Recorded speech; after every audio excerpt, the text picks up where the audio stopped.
दोस्तों supreme court ने निचली अदालतों से यह कहा है दोस्तों कि अगर पुलिस अधिकारी सीआरपीसी आपराधिक प्रक्रिया संहिता की धारा 41 और 41A के प्रावधानों का उल्लंघन करते हैं, उल्लंघन करते हुए गिरफ्तारियां करें दोस्तों, तो उनके खिलाफ कठोर कार्यवाही करी जानी चाहिए। दोस्तों एक सुप्रीम कोर्ट का जजमेंट भी है, बहुत फेमस जजमेंट है, सत्येंद्र कुमार अंतिल बनाम सीबीआई केस में दोस्तों। और इसी सुनवाई के दौरान ये कहा था सुप्रीम कोर्ट ने कि अगर गिरफ्तारी के समय सीआरपीसी की धारा 41 और 41A के प्रावधानों का पालन नहीं किया गया है तो आरोपी को जमानत मिल जाएगी।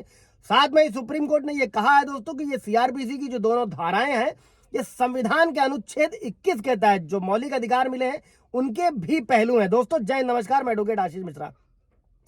लाइक कर दीजिएगा, शेयर कर दीजिएगा, सब्सक्राइब कर दीजिएगा दोस्तों, ताकि इस धारा से और इस जजमेंट से और लोग भी अवगत हो सके।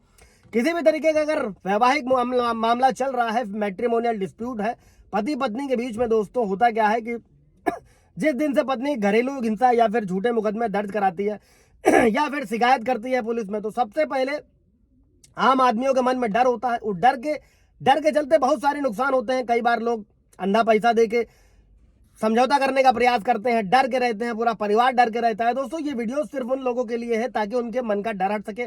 डर कब हटेगा? जब कानून को आप अच्छी तरह से पढ़ेंगे, सुनेंगे, समझेंगे, अपने केस में आपको कौन सा जजमेंट कब कहां कैसे लगाना है। दोस्तों पूरी व्यवस्था है आप लोगों के लिए। आप कमेंट कीजिए, आप व्हाट्सएप पर जा सकते हैं, पूछ सकते हैं दोस्तों, आपको सही उत्तर दिया जाएगा। किसी भी तरीके कोई लीगल एड होगी, लीगल हेल्प होगी, अगर फाइनेंशियल क्राइसिस है, बहुत मजबूरी है दोस्तों, तो उसको भी देखते हुए बहुत ही एक मिनिमम अमाउंट पर जो है आपको जजमेंट के साथ चीजें प्रदान करी जाएंगी।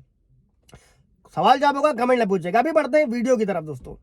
दोस्तों नए कानून में यह व्यवस्था भारतीय नागरिक सुरक्षा संहिता की धारा 35 के सबसेक्शन 1 से लेकर 7 में करी गई है। दोस्तों दरअसल क्या है दोस्तों, जो भारतीय नागरिक सुरक्षा संहिता की धारा 35 के तहत जब भी कोई काग्निबल ऑफेंस होता है, काग्निबल ऑफेंस क्या होता है? संज्ञेय अपराध।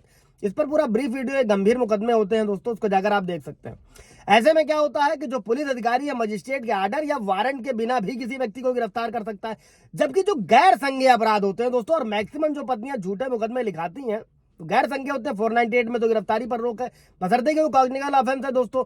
लेकिन क्या होता है कि इसमें किसी व्यक्ति को मजिस्ट्रेट के वारंट या आदेश के बिना पुलिस गिरफ्तार नहीं कर सकती है दोस्तों। साथ में ही भारतीय नागरिक सुरक्षा संहिता की धारा जो 35 के सबसेक्शन 3 में यह व्यवस्था करी गई है कि जिसमें पुलिस अधिकारी के लिए किसी व्यक्ति को गिरफ्तार करने के बजाय नोटिस दिए जाने का प्रावधान किया गया। और इस वीडियो में लोग यही समझने वाले हैं कि जो सीआरपीसी की धारा 41A है, जो अभी 35 का सबसेक्शन है, ये कहता क्या है और आपको इस्तेमाल कैसे करना है और आपको कब कहां कैसे यूज करना है।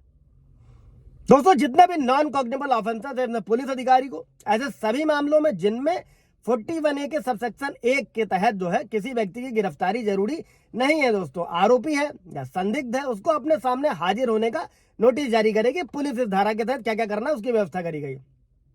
और इस धारा में यह भी बताया गया है कि पुलिस किसके खिलाफ नोटिस भेजेगी और उस व्यक्ति के खिलाफ उचित शिकायत दर्ज कराई गई है दोस्तों, जिसके खिलाफ उसके खिलाफ विश्वसनीय जानकारियां भी मिली हैं और उसके गंभीर अपराध करने का उचित संदेह है दोस्तों। और यह धारा पुलिस को यह निर्देश देने के साथ ही आरोपी के लिए भी 3 गाइडलाइन जारी करी गई हैं दोस्तों, बशर्ते कि कानून पूरा लिखा हुआ है दोस्तों। अब समझिएगा कि आपको भी क्या क्या, जब पुलिस ऐसे नोटिस जारी करती है तो आपको क्या करना है। पहला, पुलिस जब भी ये नोटिस भेजती है तो उस व्यक्ति का कर्तव्य होगा कि वो नोटिस में कही गई बातों का पालन करे। दूसरा क्या करना होगा, अगर व्यक्ति नोटिस के निर्देशों का पालन करता है और पुलिस के सामने हाजिर होता है, तब पुलिस उसे संबंधित शिकायत या संदेह के मामले में गिरफ्तार नहीं करेगी दोस्तों। मैंने पीछे वीडियो में भी कई बार ब्रीफ किया है। अगर इलीगल पुलिस डिटेन करती है, गिरफ्तार करके रखती है दोस्तों 1 दिन 2 दिन, क्योंकि 24 घंटे में पुलिस को मजिस्ट्रेट के सामने जो भी जिसको भी गिरफ्तार करते हैं उसको पेश करना होता है, ऐसा नहीं करती। अब हाई कोर्ट में हैबियस कॉर्पस रिट लगा सकते हैं दोस्तों, तत्काल बेस पे आपको राहत मिलेगी। हालांकि अगर पुलिस को लगता है कि उसे गिरफ्तार करना जरूरी है तो वो लिखित में अपनी दलीलें देकर जो है व्यक्ति को गिरफ्तार कर सकती है। तीसरा, अगर व्यक्ति दोस्तों नोटिस के निर्देशों का पालन नहीं करती है और नोटिस का पालन नहीं करता है और पुलिस के सामने हाजिर होने से आनाकानी करता है, तो पुलिस क्या कर सकती है? कोर्ट से गिरफ्तारी वारंट जारी कराकर उसे गिरफ्तार कर सकती है दोस्तों। इसका मतलब आपको पूरी जांच में सहयोग करना। और नए कानून भारतीय नागरिक सुरक्षा संहिता की धारा 35 के सबसेक्शन 7 में यह व्यवस्था भी की गई है 3 साल से कम की सजा के अपराधों में बिना डीएसपी की प्रायर परमिशन के गिरफ्तारी नहीं की जाएगी। और अगर व्यक्ति 60 साल से ऊपर है, गंभीर रूप से बीमार है, ऐसे में भी नहीं किया जाएगा दोस्तों।